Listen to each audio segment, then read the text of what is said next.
तो वहीं प्रदेश में बारिश और ओलावृष्टि ने बढ़ाई है ठिठुरन। नए पश्चिमी विक्षोभ के सक्रिय होने से मौसम का मिजाज बदल गया है। राजधानी समेत प्रदेश के कई इलाकों में बारिश हुई।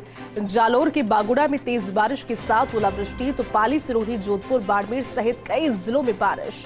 जालौर और बाड़मेर में बिजली गिरने से 2 लोगों की मौत हो गई। बारिश और ओलावृष्टि से प्रदेश भर में तापमान में गिरावट दर्ज की गई। अधिकतम शहरों में दिन का तापमान 25 डिग्री से नीचे रहा। दरअसल प्रदेश में कल दिन में सबसे ठंडा मौसम बाड़मेर का रहा। बाड़मेर में कल दिन में अधिकतम तापमान जो है वो दर्ज किया गया 17.9 डिग्री। तो वहीं जयपुर में अधिकतम तापमान 25 और न्यूनतम तापमान 15.9 डिग्री रहा। पर्यटन स्थलों पर सैलानी लगातार उमड़ रहे हैं। सैलानियों से पर्यटन स्थल गुलजार नजर आए। सर्दी के मौसम का लुत्फ पर्यटक उठा रहे हैं।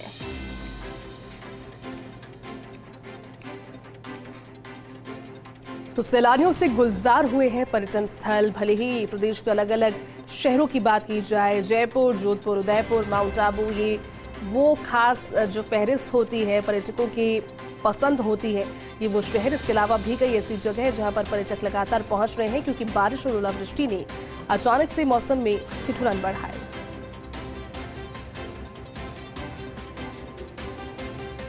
और चलिए, जब बात हम कर रहे हैं तस्वीरों की और जानकारी की, तो आपको तस्वीरें लाइव भी दिखाते हैं। हमारे साथ में सीकर से सहयोगी हुकुम सिंह और माउंट आबू से सहयोगी कमलेश प्रजापत लाइव जुड़ चुके हैं। कमलेश, आप ही का रुख पहले कर लेते हैं, क्योंकि माउंट आबू की तस्वीर कल भी दर्शकों को दिखाई। कल से लेकर अब तक 24 घंटे का समय बीत गया है। कमलेश, क्या मौसम अभी भी उतना ही सर्द है या फिर सर्दी कम हुई? क्या तस्वीरें माउंट आबू से?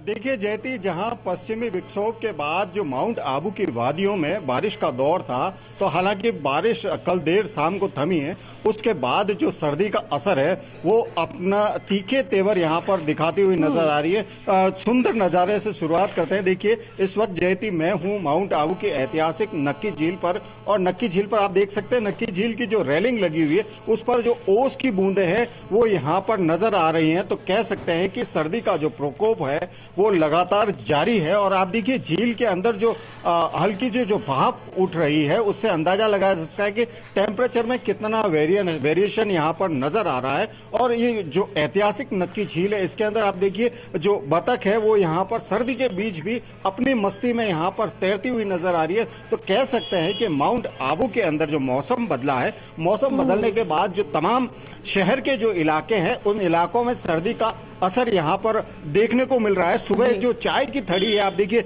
चाय की थड़ी के बाहर जो स्थानीय लोग कहें या सैलानी कहें, तमाम जो लोग हैं वो यहाँ पर वॉक करते हुए नजर आ रहे हैं। और कहीं न कहीं सर्दी से जो बचने का जो जतन है, प्रयास है, वो किया जा रहा है। और तस्वीरों में सुबह सुबह हम देखते हैं कि माउंट आबू का जो परिदृश्य है, परिदृश्य के अंदर ये तमाम जो दुकानें हैं उन दुकानों के बाहर अलाव जलाकर कहीं न कहीं सर्दी से बचने का यहाँ पर प्रयास किया जा रहा है। ये जो तमाम स्थानीय लोग भी यहाँ पर मॉर्निंग वॉक पर निकले, इनसे बात करने की कोशिश भी करेंगे कि कल कैसा था और आज कैसा है। गिरीश भाई, कल मौसम में बदलाव था, आज कैसा नजर आ रहा है? कुछ ठंड वंड महसूस हो रही है? हाँ, आज तो सुहावना अच्छा है, मौसम अच्छा है, घूमने के लिए बहुत बढ़िया है। कैसा क्लाइमेट कैसा लग रहा है? बहुत अच्छा है, बहुत बढ़िया है। आप बताइए राज भैया। कल तो मौसम इतना खराब था, मॉर्निंग वॉक पर दो राउंड कर दिए हमने। 2 राउंड, आज 2 राउंड किए? आज एक ही करे। आज एक ही किया। देखिए मॉर्निंग वॉकर्स जो है ये तमाम जो लोग हैं सुबह सुबह यहाँ से आते हैं। सर आप बताइए कल वेदर कैसा था और आज वेदर कैसा है? और कुछ अलग नजर? आज बादल छटे हैं तो ठंड बढ़नी चाहिए आज। हाँ बिल्कुल, आज ठंड बढ़नी चाहिए। टेम्परेचर और गिरे तो भाई मिनिमम अभी 8 जा रहा है, 5-6 तक जाना चाहिए मिनिमम टेम्परेचर। देखिए ये तो तमाम जो स्थानीय लोग हैं इनका कहना है कि टेम्परेचर कहीं न कहीं आने वाले दिनों में बिल्कुल कमलेश, और टेम्परेचर का जब फ्लक्चुएशन होता है खासतौर पर ऐसी जगह जहां पर टूरिस्ट पहुंचते हैं उन्हें इंतजार होता है। लौटेंगे, लेकिन एक बार सीकर का रुख करते हैं। हुकुम सिंह हमारे साथ लाइव जुड़े हैं। हुकुम, देखिए सीकर और शेखावाटी के इलाके भी सर्दी के मौसम में अपने खुद के रिकॉर्ड्स तोड़ते हैं और आपके पीछे धुंध साफ तौर पर नजर आ रही है कि शुरुआत सीकर में भी सर्दी की हो चुकी है। क्या तस्वीरें और जानकारी सीकर से?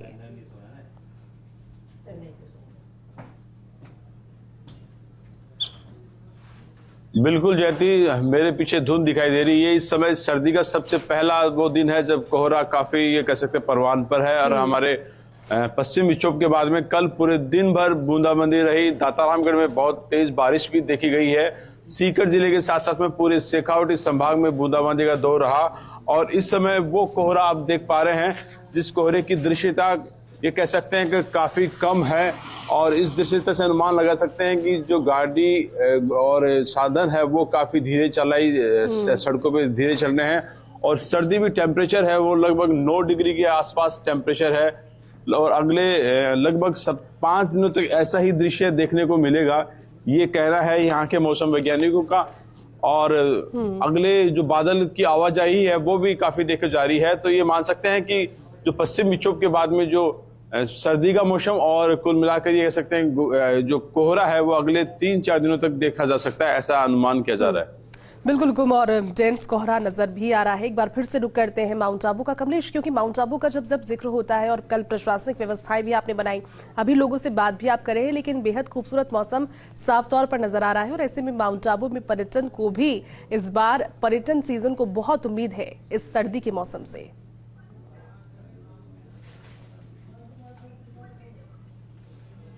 देखिए जयती, माउंट आबू का नाम आते ही उसकी सर्दी पहले याद आती है, क्योंकि यहाँ का जो टेम्परेचर है -7 डिग्री तक जाता है। तो इस सर्दी को देखने के लिए जो सैलानी है विशेष तौर पर इस सर्दी के सीजन में माउंट आबू आते हैं, क्योंकि आसपास जो हम बात करें गुजरात और राजस्थान, 2 राज्य ऐसे हैं जहां पर हिल स्टेशन एकमात्र इन 2 राज्यों में माउंट आबू आता है। और इस माउंट आबू के अंदर जो सर्दी का असर होता है बहुत तेज होता है। सुबह के समय जो यहाँ के जो तमाम जो मैदानी इलाके कहें या कारों की छतें कहें या घरों के बाहर जो खुला पानी रखा होता है वो बर्फ में तब्दील हो जाता है। और उस बर्फ को देखने के लिए खास करके जो सैलानी है वो माउंट आबू आते हैं और माउंट आबू की इस सर्दी की एंजॉय करते हैं। और माउंट आबू की सर्दी अपने आप में एक अलग नजारा होता है, जहां सुबह के समय -7 का टेम्परेचर होता है और जैसे ही सूर्य निकलता है उसके बाद माउंट आबू की वादियों में गुलाबी सर्दी का एहसास है। जहां माइनस में सुबह टेम्परेचर होता है तो दिन आगे जैसे ही बढ़ता है तो टेम्परेचर 10 से 12 डिग्री के बीच अमूमन यहां पर रहता है। ऐसे में जो गुलाबी सर्दी और कड़ाके की सर्दी, इन दोनों का मेल जोल माउंट आबू में खास तौर पर देखने को मिलता है। इसीलिए जो पर्यटक हैं वो माउंट आबू का रुख करते हैं और इस माउंट आबू की जो गुलाबी सर्दी कह सकते हैं उसको एंजॉय करते हैं। जी जयती। बिल्कुल कमलेश, हुकुम पर चलते हैं और देखते हैं सीकर में, क्योंकि हुकुम में एक चीज काफी इंपॉर्टेंट होती है। जब मावट पहली हुई सीजन की और उसके बाद में अब कोहरा भी है, आसपास के क्षेत्रों के ग्रामीणों का क्या इस पर रुख है? क्या वो खुश हैं इस कोहरे की वजह से, बढ़ती सर्दी की वजह से? अपनी फसलों को लेकर कितने इस बार आश्वस्त नजर आ रहे हैं सर्दी के मौसम से? बिल्कुल बिल्कुल जयती, काफी इंपॉर्टेंट चीजें हैं। यही है कि जो ये पहली सर्दी, मावट की सर्दी जिसको कहते हैं, और किसान यहाँ का खुश है। जो कल की बूंदाबांदी उसके बाद में किसान अपने खेतों की तरफ रुख कर चुका है और फसलों के लिए ये बेहद ही उपयुक्त समय है। काफी ये कह सकते हैं कि ये इसको सोने वाली सर्दी कह सकते हैं कि सोने का अर्थ मतलब कि किसानों की खेती के लिए ये काफी गोल्ड जैसी ये बूंदाबांदी या ये कह सकते हैं कि मावट का ये दौर है और किसान काफी खुश है और खेतों के लिए काफी उपयुक्त है ये जो बूंदाबांदी का दौर और ये मावट की सर्दी। तो इस तरीके से कह सकते हैं कि ये काफी अच्छा सीजन है इस समय किसानों के लिए। और यहाँ से मावट की सर्दी से किसान अपनी खेती बाड़ी में और ज्यादा विशेष रूप से उसके लिए जो जमीन है, लैंड है, वो काफी नमी देती हुई काफी उपयुक्त हो जाती है। तो इस तरीके से कह सकते हैं कि ये काफी अच्छी किसानों के लिए ये मावट की और बूंदाबांदी का दौर पश्चिम विक्षोभ के चलते जो ये मौसम जो बदलाव हुआ है वो काफी अच्छा है। बिल्कुल हुकुम, एक बार फिर से रुक करेंगे माउंट आबू का, क्योंकि तस्वीरें लगातार दर्शकों तक पहुंचा रहे हैं। कमलेश, ये बताइए, क्योंकि आने वाला सीजन अब दिसंबर की शुरुआत 2 दिन के बाद हो जाएगी, क्रिसमस, न्यू ईयर और फिर सर्दी की छुट्टियां, बहुत से पर्यटक पहुंचेंगे। बुकिंग्स को लेकर जो होटल व्यवसायी है, खासतौर पर माउंट आबू के आसपास के क्षेत्र वाले, वो कितने खुश हैं इस बार, कितने आश्वस्त हैं, किस तरह की बुकिंग्स चल रही है? अगर किसी को माउंट आबू जाना है तो क्या पहले ही बुकिंग करवा ले या फिर मिल जाएगी जगह वहां रहने के लिए?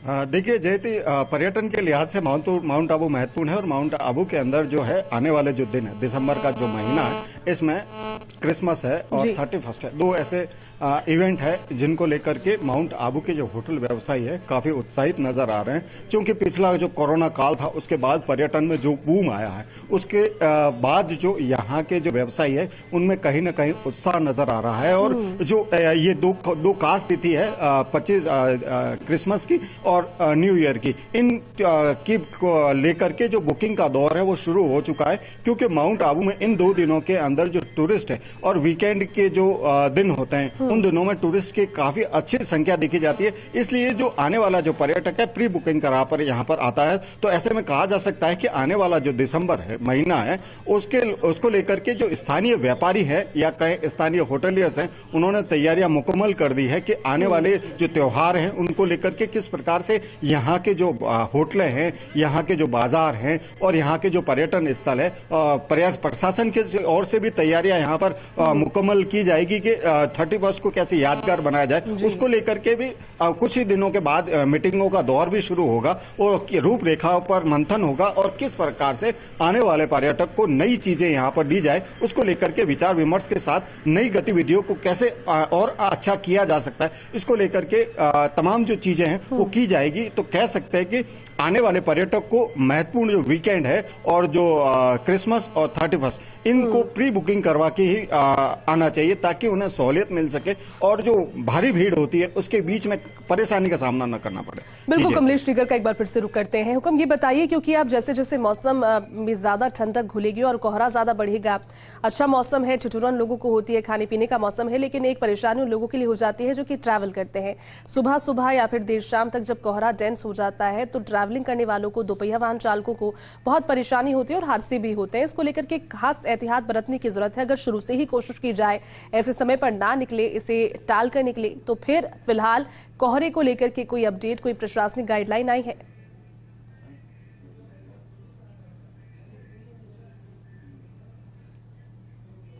देखिए, इस तरीके से कोई गाइडलाइन आज निश्चित रूप से प्रशासन जारी करेंगे, लेकिन स्वतः लोग हाई मास्क लाइट हेडलाइट है जो गाड़ियां की है वो ऑन करके इस समय अपना ट्रेवलिंग का सफर पूरा कर रहे हैं।